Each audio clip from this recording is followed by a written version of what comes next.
Hi everyone. So welcome to UPSC Tree. So this is part 2 in the Know Your Culture series. In this part we will look at the Buddhist heritage of Odisha. If you look at Odisha, Buddha never visited Odisha. He never came to Odisha. However, interestingly, if you look at throughout Odisha, we have more than 200 sites related to Buddhism. Okay, and there are some very interesting facts are there. However, in today's video I have picked out few districts and the most well known and most well preserved sites that I'm going to share with you today, and at the same time will give you some interesting information about the Buddhism in Odisha. If you look at the districts, Jajpur is the most important district as far as Buddhism is concerned. Then comes Puri, then comes Sambalpur. We will talk about the Sambalpur connection and Buddhism. We will talk about Bhubaneswar, Gajpati and Bodh. So these are the districts I am going to cover and some major sites of Buddhism or Buddhist heritage in Odisha. But you should know that even though Buddha never visited Odisha, there is a very interesting thing. There were two important merchants from Odisha. They were Tapassu and Bhallika. Okay, these are the two people from Odisha who were the first disciple of Buddha. So that is a very interesting aspect of Buddhism, that and these two people Tapassu and Bhallika were from Jajpur, and they will meet Buddha and they will become convert to Buddhism, and eventually Buddha will give Tapassu and Bhallika some of his hair, and they will take the Buddha's hair and bring back it to Jajpur, and they will build a stupa over there which came to be known as the Kesha Stupa.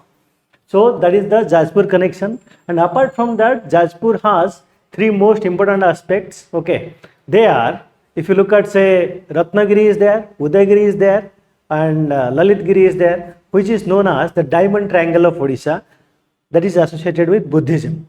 Apart from that, in Jajpur region there was a particular hill called Langudi Hills. In Langudi Hills we have a very ancient monastery or Bihara, that is जैसे Nalanda tha, similar kind of thing. Pushpagiri Bihara is there in, and all these sites are there in Jajpur. Apart from that, if you look at Odisha's history altogether, we had, although Buddhism was there in Odisha before Ashoka and after that, there were two major incidents where we saw Buddhism, there was rise in Buddhism in Odisha. One, when Ashoka attacked Kalinga. Okay, after that he converts to Chandashoka to Dharmashoka, then he will build up the Dhauli and Jaugada edicts. Those things we know. That point of time, he will build up, there will be rise in Buddhism. That is event number one. Event number two is one group of dynasty will be there in 8th and 10th century. They are known as Bhomakaras. Bhomakaras, if you look today's, if you want to find relation, you might have come across a particular title called Bhuiyas. In Odisha, Bhuiya title is there. So, one way or other, they are, related to each other. So, there was a Bhomekar dynasty which ruled Odisha during, 8th and 10th century. And that point of time, we saw rise of Buddhism because Buddhism became the state religion during the times of Bhomekara. So, these are the two major events when Buddhism got or, spiked in Odisha. But eventually, after the decline of Mauryan Empire, we will see decline of Buddhism in Odisha, and there will be rise of Kharavada, and Kharavada being a devout Jain, so we will eventually see decline of Buddhism. Nonetheless, Buddha never visited Odisha, but first of his two disciples are from Odisha, and we have so much of Buddhist heritage in Odisha that I am going to share with you today.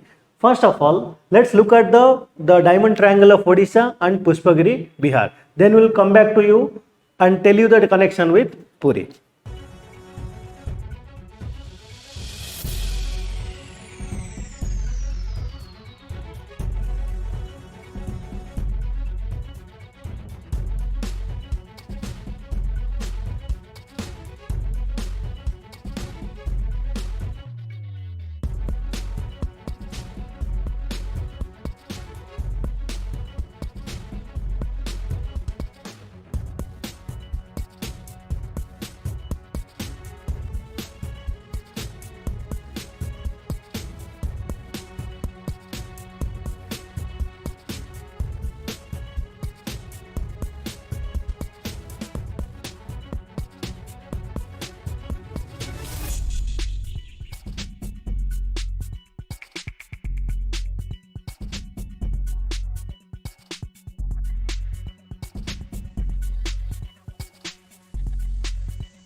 I told you the Jajpur connection with Buddhism. In fact, as far as Buddhism is concerned, Jajpur is the most important state in Odisha.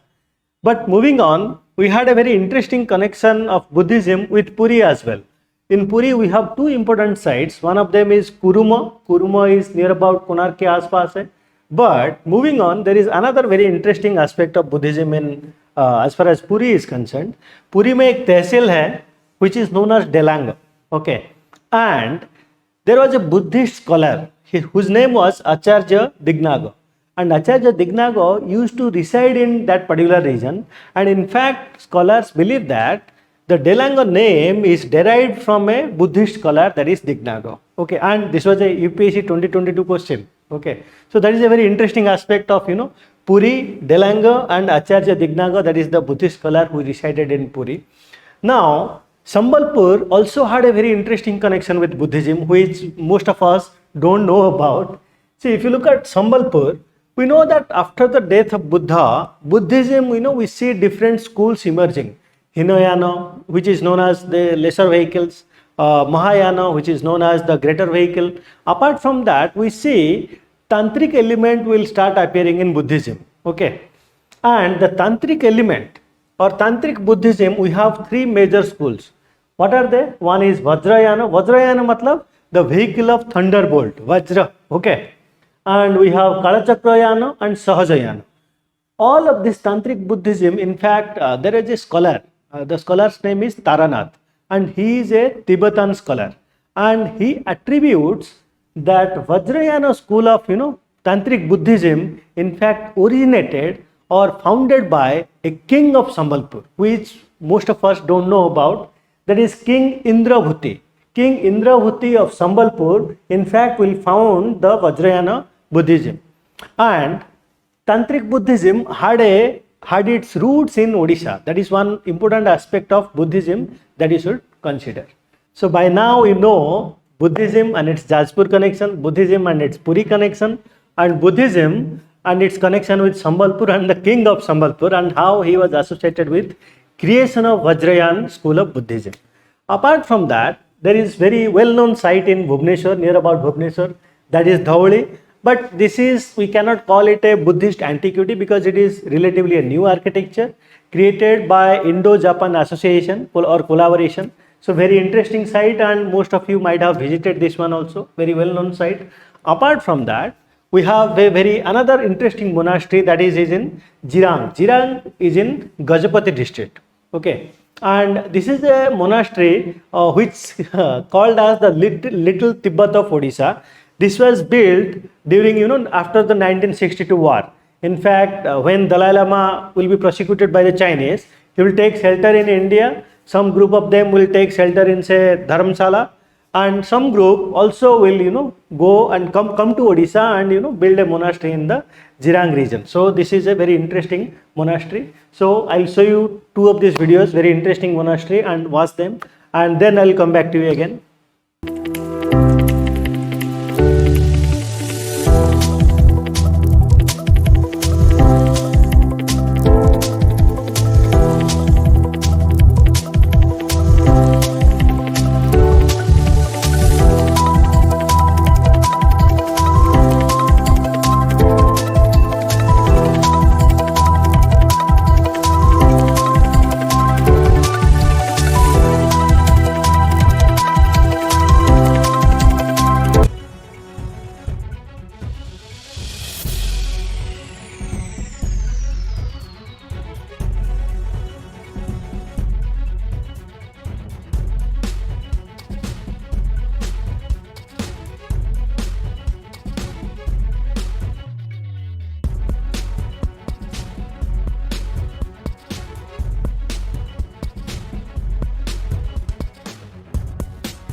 As you saw, these are the two most beautiful sites, isn't it? And you must visit them if you have the time. And in fact, if you look at Odisha, it is a very peaceful state and very interesting state. So you must visit them. And apart from the Dhauli and Jiranga, we have both district, a small district. Nonetheless, we have a very very interesting Buddhist heritage over there. You can visit that place as well. So now I have taken you different parts, different districts, and told you different sites. But this is not all actually. If you look at Buddhism, near about more than 200 sites are there, or more or less associated with Buddhism throughout Odisha. Although Buddha never visited to Odisha, as we know now that the first disciples of Buddha were odias, and we had built such a nice monastery, nice viharas or monasteries or universities, Buddhist universities in Odisha, most importantly Jajpur districts. So this is all about the Buddhist heritage of Odisha. Now I could not cover much because given the paucity of time. Nonetheless, if you want us to cover any particular aspect of Odisha that you want us to explain or make a video of, then let us know in the comment section. So we'll be glad to make interesting videos as far as Odisha is concerned. And we know, or our tagline is that Odisha is India's best kept secret. Let's not make it a secret anymore, so that more people can visit Odisha and our tourism can get a boost. So let me know if you have any in your particular region, if you have very interesting cultural aspect, and obviously we'll try to do research on that and make a video out of that. Let me know in the comment section. Thank you.